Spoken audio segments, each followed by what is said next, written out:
Every year in April, American Mahjong players eagerly await the release of the National Mah Jongg League annual card. In this video, I'm going to show you the results of my analysis and share actionable insights, then finish with tips for a smooth transition. Let's dig into my National Mah Jongg League 2025 card analysis. We're going to start with a baseline. Then I'll share the nitty-gritty analytics and insights. I'll also share findings with actionable commentary and finish with tips for a smooth transition.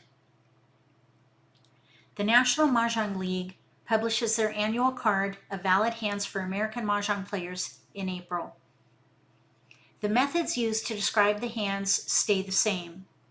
The categories of hands typically stay the same. The changes are in the shapes and patterns of the hands.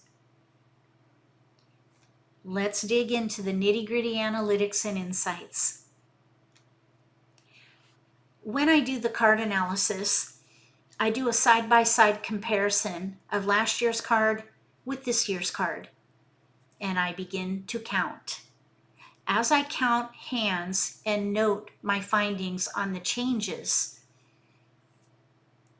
any hand with two options is counted as two separate hands. So if you see, for example, evens number 1, there's a one suit option and a mixed suit option, that counts as two hands. Let's talk about hand values. The values on the card are directly related to the difficulty of the hand based on the composition of a given hand. I've grouped the points in 3 different levels. Easy would be the 25-point hands, moderate are the 30 and 35-point hands, and difficult are the 40 to 75-point hands. So by looking at this pie chart, you can see that the easy hands are predominant, 65% of the hands on the card. Then another big piece of the pie are the moderate hands at 30 to 35 points. That's 22% of the hands on the card. And 13% of the hands on the card are difficult. So by looking at this pie, you would think that American Mahjong is an easy game to play, but it's not. It's very complex and very challenging, especially this year's card. Here are the results of my analysis by value, and clearly you can see that most of the hands on the card are 25 to 30 point hands. I think that the 2025 card is going to be more challenging than the 2024 card for several reasons. First of all, the 25-point hands have decreased by 3. The 30-point hands have increased to 16. That's plus 6. Also, hands with singles and pairs rise to 67 at plus 5. Also, the card introduces 15 new hand shapes. That's plus 7 from last year. And 28 of them are unique. That's plus 12 compared to last year. That's going to add complexity and require greater adaptability and a longer learning curve. 4 out of the 71 hands have been undervalued, which could impact decision-making and scoring outcomes. The oversight may lead to misjudging the difficulty or potential of certain hands, affecting overall gameplay and strategy. Here are the valuation oversights that led me to that conclusion. Evens number 8 is a 30-point concealed hand with 4 pairs and 2 pungs. Historically, these hands have a 35-point value. Odds number 9, 30-point concealed with 4 pairs and 2 pungs. Again, historically, these have a 35-point value. Odds number 8 has 3 pairs and 2 kongs. with a 30-point value. 369 number 5 has the same composition, just a different shape. 3 pairs, 2 Kongs, and it has a 25-point value. Winds and Dragons number 7 requires a block of year tiles plus 2 pair with big multiples, and it's rightly valued at 30 points. If you look at Winds and Dragons number 2, given its structure, this hand closely resembles the previous hand, but due to the chow and its use of all 3 dragons, warrants a 30-point valuation. That's going to be a hard hand. Adjust your strategy to account for the discrepancies to stay competitive. Let's talk about shapes.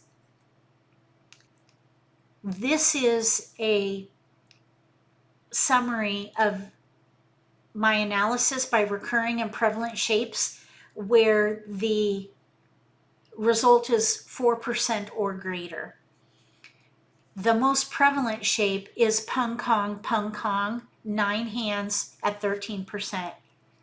Then we have pair triple Kong, 5 hands at 7%, followed by a pyramid, pair Pung pair, 4 hands, 6%. Then we have Kong Pung, 3 hands at 4%. Then we have 7 pair, 3 hands, 4%. Pung Kong pair, 3 hands at 4%. And finally, this shape might be Pung Chow Kong, 3 hands, 4%. Digging a little bit deeper, there are 7 shapes with 2 hands each and 28 unique shapes. There are 12 additional unique hand shapes this year. There will be a steeper learning curve and adjustments will need to be made to strategies to remain competitive. The added complexity heightens the challenge, making the game more dynamic and thrilling. Even with 28 unique shapes on the card this year, there are recurring shapes that will be comfortable for most people. These are along the path of least resistance. They're the easiest way to play the game. The principle of least effort is in 2 parts. There's a desire to maximize benefit with a desire to minimize effort. This is not laziness, it's human nature, and there's no shame in this part of the game. I like to call these hands of least resistance. They are hands with 2 pungs and 2 kongs. They have the flexibility to use any number of jokers, so these hands are relatively indestructible. Here's an example. Year number 1, Pung Kong. There are 9 hands with this shape on the card. The next hand of least resistance is Kong Pung, 3 hands, and Kong Pung, 2 hands. All 3 of these shapes have 2 pungs and 2 kongs. It doesn't matter what order it is in. It's just that there are 2 pungs and 2 kongs. These are hands of least resistance, and you can use any number of jokers with these hands. There's a list of those hands to the right if you want to identify them on your card. There's another shape that is relatively indestructible. These I call hands of slight resistance. These hands have 1 pair with big multiples, and they have flexibility to use any number of jokers when the pair is in the hand. They can then become relatively indestructible. 1 pair, big multiples. Here's evens number 7, pair of flowers, and 3 kongs. Once you have the pair, you can use any number of jokers with the rest of these tiles. Pair triple Kong is 1 shape, 5 hands. Kong pair Kong, 2 hands. Pair with 4 pungs, 2 hands is next. Hands of slight resistance are in the upper right corner. Why would you want to play these hands? Because they're easy, they're plentiful, and they're indestructible. Relatively so, because there are a limited number of jokers. There are 8 jokers, and very rarely will all those 8 jokers be fully utilized and not exchangeable. When would you want to play hands of least resistance or hands of slight resistance? When you feel frustrated, discouraged, or overwhelmed. Simplify your gameplay by focusing on hands of least resistance or hands of slight resistance. When you have a healthy mindset, play the whole card. We talked about shapes. Now we're going to talk about patterns. The pattern of a hand can be described by its components. The shape of this hand is pair triple Kong, and the pattern is pair of flowers with mixed suit Kongs. The shape of this hand is Pung Chow Kong Kong, and the pattern is 5 consecutive numbers in mixed suits. Why is it so important to understand the shape and pattern of a hand? We're going to start with flowers. Let's say that pairs of flowers are little flowers. There are 19 hands at 27%. And we're going to say that pungs and kongs of flowers are big flowers. 11 hands at 15%. Overall, that's 42% of the hands on the card that use flowers. During the Charleston, avoid passing them for that reason. Also, count the cost of discarding flowers in the end game. Next, we have wins. 13 hands, 18% of the hands on the card have wins. Dragons, 24 hands, 34%. There are 11 more hands than wins. Pass wins before you pass dragons during the Charleston for that reason. Like numbers is a very small category on the card, just 3 hands, but they're in every other category on the card. 46% of the hands on the card use like numbers. I highly recommend not passing like numbers during the Charleston. On occasion, you might need to if you have a well-built hand. Then you can take on the risk. But passing like numbers is almost as risky as passing a pair. Let's talk about suits now. 14 hands, or 20% of the hands on the card, are in one suit, compared to mixed suits, 79%, or 56 hands. Gather all suits until you run out of discards. Try not to be focused on one suit options because there are so few of them compared to the mixed suit options. Just gather all the tiles you need to support the strength of your hand regardless of suit. When you have only keepers, then whittle out your options.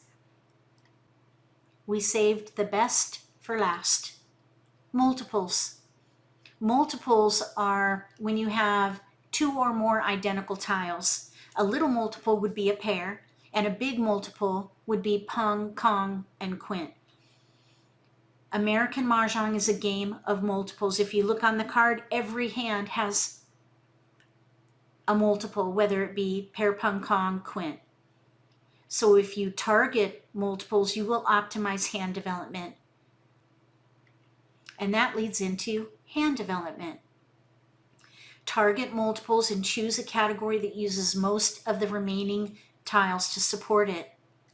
Gather tiles that can be used in the category regardless of suit.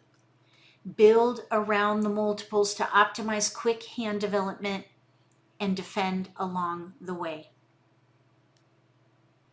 Let's briefly look at the nuances of each category on the card. Odds has the most hands in the category. 16 hands or 23%. It is very challenging because there are a lot of singles and pairs this year in that category. If you have multiple singles, pairs in your chosen hand, make sure that you have all but one in your hand before you commit with exposures. Otherwise, you could paint yourself into a corner. The next category that has the largest number of hands within a category is consecutive run. 11 hands, that's 15%. Consecutive run hands are efficient and they're plentiful because there are 7 hands outside the category. In actuality, there are more consecutive run hands than odd hands. Next, we have winds and dragons. If you are playing a wind hand, take heed because there are little news hands outside the category. So if you are playing a little news hand, you could have a competitor for those winds. And if you're waiting to win on a single wind or maybe a pair tile, you could have some challenges because of the news hands on the card.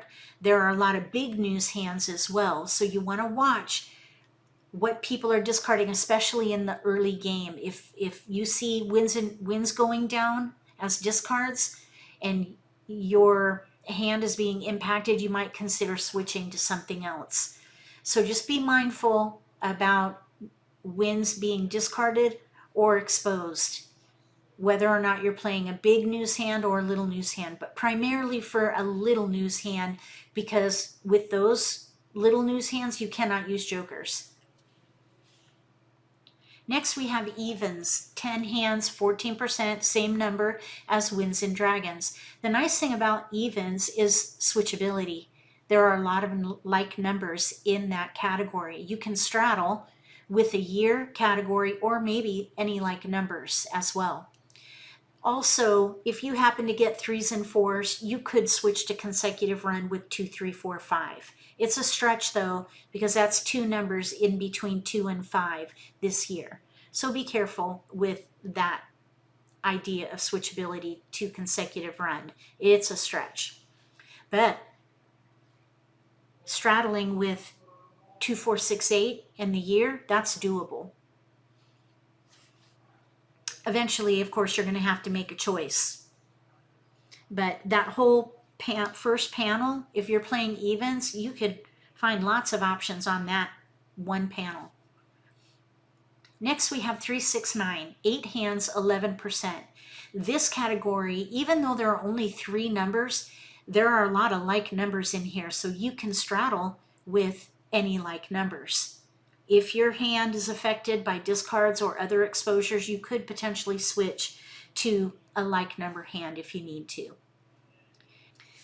The hands in singles and pairs correspond to other categories on the card. So there's built-in switchability if your tiles are being discarded or exposed and it impacts your hand. So switch to the related category if you have to. For example, the first hand you could play wins or consecutive run. Second hand down is evens. Third hand down is 3, 6, 9. Fourth hand down is consecutive run. Fifth hand down, odds. And then we end with the big year hand. Category connections. That is the power behind that particular category. That and the value of the hand, of course. Next, we have the year category with 4 hands or 6%. There are a lot of 2s in that category, so you could straddle with any like numbers. Also consider that there are 2 wind hands with year blocks, second hand from the bottom. Next, we have quints, only 3 hands. 2 of them use pairs of flowers. If you are playing one of the quints with pairs of flowers, make sure you have that pair in your hand before you get your first quint. Finally, any like numbers, 3 hands, but remember that they're all over the card. The other thing that you should be cautious about is that there are strange new shapes in that category. The first one that is odd is the split Kong. Two identical pairs, that's basically a Kong split in two. You cannot use jokers there, so it's got to be concealed. You can win on by discard for that if it does happen. You just can't use a joker because that split Kong turns them into two pair. You can't use a joker with a pair. And then the other oddity is single dragons. And then another oddity with like numbers is the value of the hands. One is exposable at 30 points because of the split Kong. And then the other 30-point hand is concealed. 30-point hands in like numbers is unusual. So if you win a hand in any alike numbers, make sure you check the card for the value so you don't leave money on the table. Now we're going to get dirty with problematic parentheticals. The shapes and patterns are represented by colors, letters, and numbers. The text in the parentheses offers both flexibility and limitation. In cases of conflict between what you see with colors, letters, and numbers and the text in the parentheses takes priority.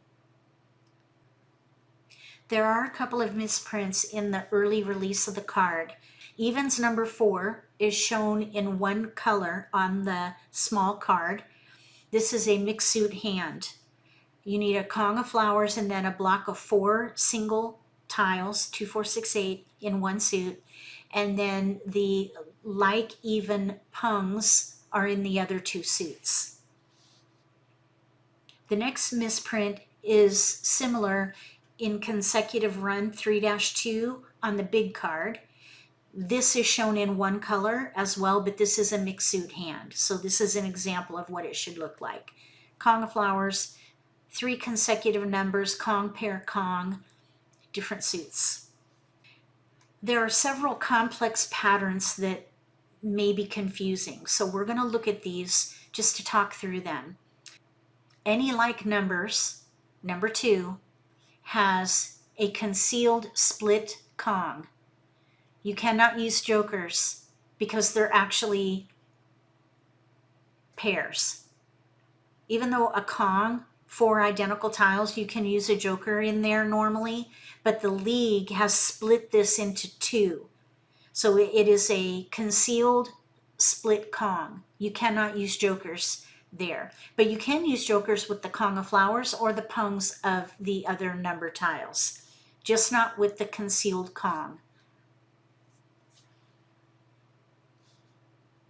Also noteworthy, 30-point hands in this category are unusual. The next complex pattern is with consecutive run number 6. This hand requires 3 consecutive tiles in one suit and pairs of dragons representing the other 2 suits. This is known as opposite dragons. So if you see opposite dragons, this is what it means. One suit with the dragons for the other 2 suits. It still qualifies as a mixed suit hand because the dragons represent the corresponding suit. So we have dots 7 through 9. The cracks are represented through the red dragon and the bams are represented through the green dragon. They're like a proxy. Next we have consecutive run number 7. This is going to be a fun hand to play. It's a 5 sequence block of single tiles. One of those tiles needs to be a pair. And then you have Kongs of like numbers that correspond to the pair. So any number within that 5 number sequence can be the pair. The Kongs must be the same number.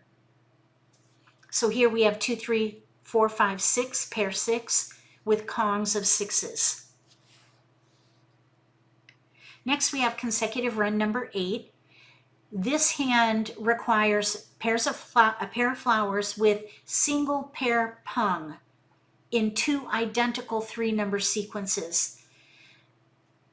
I've seen attempts with this type of hand where somebody wants to extend the run. For example, 4, 5, 6 in cracks, then 7, 8, 9 in BAMs. That is not how it works. These must be identical 3-number sequences. And there are other hands on the card that follow that same pattern. Next we have odds number 6. This hand requires all 3 suits. This is another example of the opposite dragons. 1, 3, 5 in BAMs, and then we have pairs of dragons for the other 2 suits. The dragons are proxies for those other 2 suits. We have BAMs represented with the number tiles, cracks are represented through the red dragon, and dots are represented through the white dragon. Next we have Winds and Dragons number 2.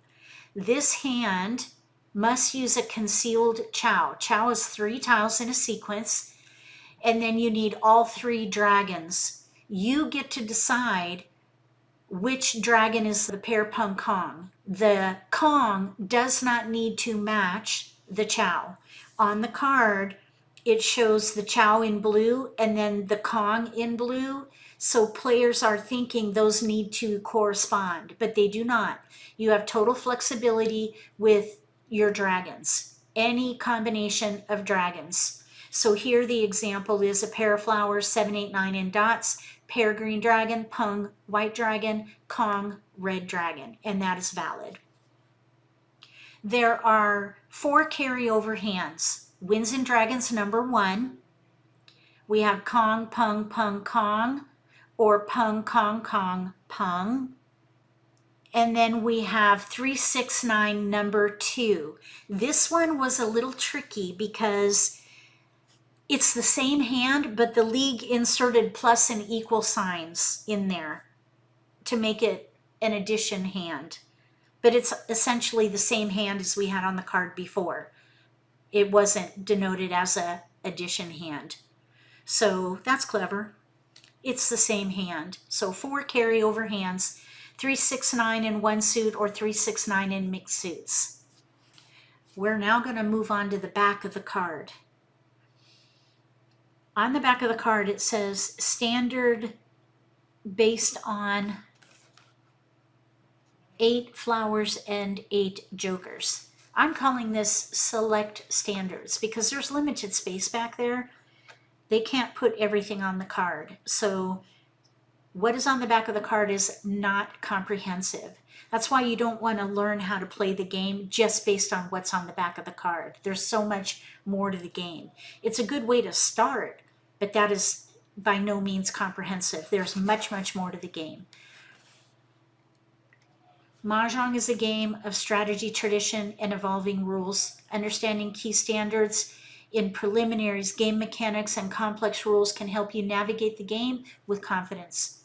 While the back of the card offers guidance, space is limited, making deeper knowledge essential for accurate rule interpretation and effective play.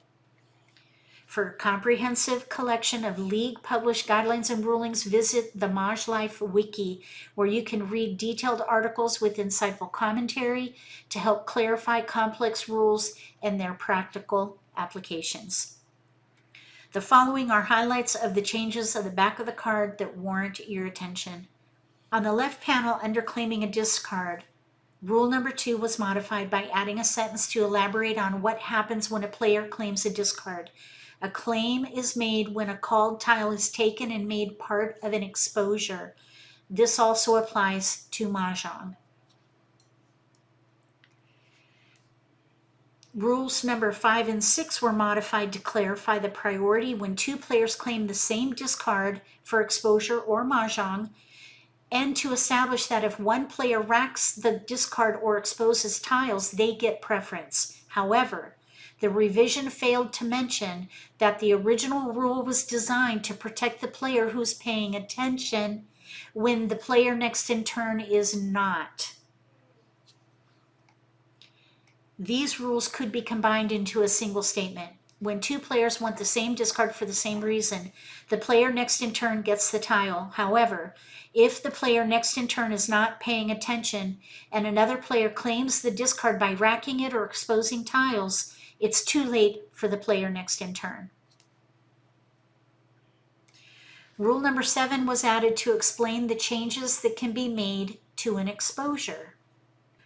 A player may adjust the number and type of tiles in an exposure up until they have discarded. There's another rule that was missed. If a player makes a joker exchange, that locks in the exposure and it cannot be changed. The rule does not address the risk of disqualification if a player racks the wrong discard by mistake. Based on the rule on the back of the card, it appears that a player can correct the mistake, but that is a disqualifiable infraction. On the middle panel under misnamed tile, 2 paragraphs were combined to make room for the rules regarding jokers. A new paragraph now includes 2 of the 5 misnamed discard scenarios that can occur during a game. It also covers 2 of 13 circumstances that may lead to disqualification, along with the next steps. Under rules for jokers, the back of the card outlines 8 of 18 joker protocols, covering when and how jokers can be used, their limitations, and specific scenarios where they cannot substitute certain tiles. The select rules ensure fair play and consistency in the game, but they are not comprehensive. There's a misplaced rule in the list. Number 6 doesn't relate to jokers because it explains that a player cannot claim a discard to expose a block of singles unless it's their winning tile. For example, a chow, that has to be concealed until ready to win. Also, a block of single wins, spelling news, or a block of year tiles. These are all blocks with singles, and you can only claim a discard to complete those if you are ready to win. The rule should have stated that jokers cannot be used in a block of singles. Now we're going to move on to the top 3 mistakes players make when transitioning to a new card. Number 1, passing risky tiles in the Charleston. Hold or make use of these tiles and pass them rarely. Flowers, year tiles, and dragons. I predict this will be the year of dragons. Number 2, claiming a discard for an exposure on a concealed hand. Check the card before committing to your first exposure, and you should be fine. Number 3, playing a hand from the previous year. Again, check the card before committing to any exposure.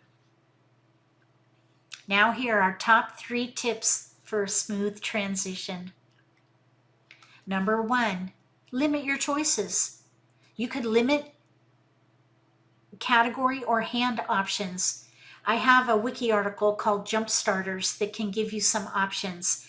An example of a jump starter is the T-zone, where you put a T across the card and it basically goes through the middle of the card. So you would play evens, consecutive run in 3, 6, 9, and then odds. It creates a T.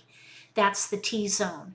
Just focus on hands in those categories, and then when you're comfortable with those hands, add the rest of the categories on the first panel. When you're comfortable with the T-zone and the first panel, add the middle panel. When you're comfortable with the first 2 panels, add the final panel. And it's meant to be a progressive approach to mastering the card. Minimizing complexity reduces intimidation and builds confidence. Gradually explore the rest of the card as you become more comfortable.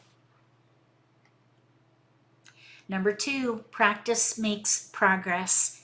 These are skill builders that can help you with the transition because you could practice with tiles at home. If you don't have a set of tiles at home, look for a link in the video description below for one I highly recommend. I'm going to briefly share a little bit about each one of these skill builders now. Category modeling is when you create every hand on the card. Create the hand as you see on the card and then modify it based on the text in the parentheses. Random pulls is when you take 13 or 14 random tiles and you practice identifying the strength of the hand. Charleston modeling is similar to random pulls because you're going to create a dealt hand to practice identifying the strength of the hand, and then you're going to create a mock Charleston so you can practice decision making with incoming passes. Charleston chain reaction is also similar, but with Charleston chain reaction, you're going to look at your dealt hand, pick a plan A and a plan B, and do the exercise in 2 iterations, taking photos along the way so that you can recreate it and work on plan B in the 2nd iteration. Then you compare results. It's a great way to test your instincts. Charleston force is when you pre-select categories on the card and you force hands in just those categories while you do Charleston modeling. Charleston sprints is when you do Charleston modeling on a timer. You practice making quick decisions. For beginners, I recommend 4 minutes. For intermediate players, 3 minutes, and for advanced players, 2 minutes. When you can get to that 2-minute mark, you can play online comfortably with a timer, but you could also maybe play in a tournament without breaking a sweat. Play often and observe. Play with peers to relax and have fun. Play with advanced players to learn by observation. Play online between in-person games and watch my videos. You can find me online if you Google #MAHJLIFE. I have a big website with lots of resources that can help you on your journey to mastering this game. You found me already by coming to my YouTube channel. I also have a Facebook group with a wonderful community of players who will all be more than happy to answer questions about rules, skills, strategies, sportsmanship, and even teaching tips. On your journey to master American Mahjong, remember to visit the MAHJLIFE website. Here you'll find resources to help you grow and connect. I invite you to use the wiki to find articles with rules, strategies, teaching tips, and more. If you scroll down, you can see categories of articles, and at the very bottom, you'll see summaries with newest articles, recently updated articles, and popular articles. You can also use the keyword search feature at the top. I'm going to enter rules not in Mahjong made easy. Click search, then click a link in the results to open the article. I hope you find this helpful, and remember, it's free and on demand. Want to fast track your progress with the new card? A MAHJLIFE Instructor Guild member can help. Visit the MAHJLIFE website, click Instructors, and use the search features to find the right coach for you. To see all the instructors in the guild, click View All. You can scan this list to find an instructor that you're familiar with. There's a drop-down to filter by helpful categories. If you click that link, you can see there are lots of options here. We have lesson format, social or tournament play, in-person versus online lessons. We have also locations, and at the very bottom, micro-credentialed, National Mah Jongg League collectors, Pride in Excellence Initiative participants, public speaking, and versions. Just click on any one of these to filter the list.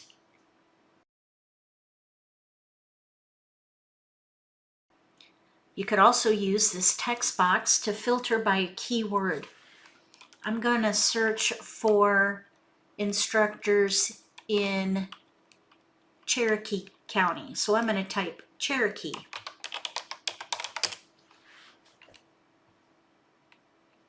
And that will filter the list based on the keyword that you enter. To open any profile, just click on the person's name so you can learn more about them. I hope you found my analysis, insights, and tips helpful. If you want to dig deeper, look for a link in the video description below for a free ebook with all the nitty-gritty details. If you like this video, give me a thumbs up. If you haven't subscribed to my channel, consider subscribing. Click the little gray bell if you do. That way you'll get notification for when I post new videos, and you won't miss an opportunity to learn a new strategy or pick up an insight to the game that could give you an advantage at the table. Between now and the next video, may all your picks be keepers.